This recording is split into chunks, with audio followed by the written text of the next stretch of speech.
Guys, আজকে আমি করবো একটা লন চ্যালেঞ্জ। তো তোমরা তো জানোই আমার কাছে কোনো চ্যালেঞ্জই কঠিন নয়। তো একটা ম্যাচ স্টার্ট দিয়ে দিলাম। তোমাদের সবাই সাদা মনে কালো একটা প্রশ্ন, যে চ্যালেঞ্জটা কি?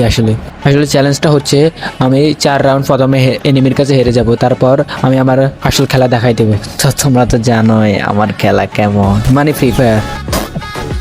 এনিমি ভাববে আমার নেট নেই, কিন্তু চান্দ তো জানে না যে আমার মাথায় কি নিউটনের বুদ্ধি চলতেছে। আমি চিন্তা করতেছি ম্যাচে আবার যেন গেরিনার ছেলে না পড়ে যায়। ভাই এটা দেখি টুং টুঙে না। গাইস, ব্যয়ের মতো শত শতবার মার খাওয়ার পর এবার হবে আমাদের কামব্যাকের পালা। আমি হলাম প্রো, তাই এই জন্য নিলাম ডেজার্ট ইগল, কারণ আমি ডেজার্ট ইগল দিয়ে ভালো বডি শট মারতে পারি। রাউন্ড শুরু হয়ে গেল, এখন আমি গেরিনার ছেলেকে খতরনাকভাবে একটা বডি শট দিবে, মানে হেডশট। কিন্তু এইটা কি? টুংটুং দেখে নেট চলে গেছে, কিন্তু আমি নেট নেওয়ালা প্লেয়ারকে মারি না, ওর নেট আসুক তারপরে আমি ওকে মারবো। আমার তো মনে হয় টুংটুং করতে গেছে, মানে পড়ালেখা। গাইস, শত শত ঘন্টা ওয়েট করার পরে দেখি টুংটুং নেট আসে না। এখন আমি টুংটুংটা একটা কড়া লেভেলের হেডশট দিয়ে দেবো, তোমরা দেখো গাইস। আরে ভাই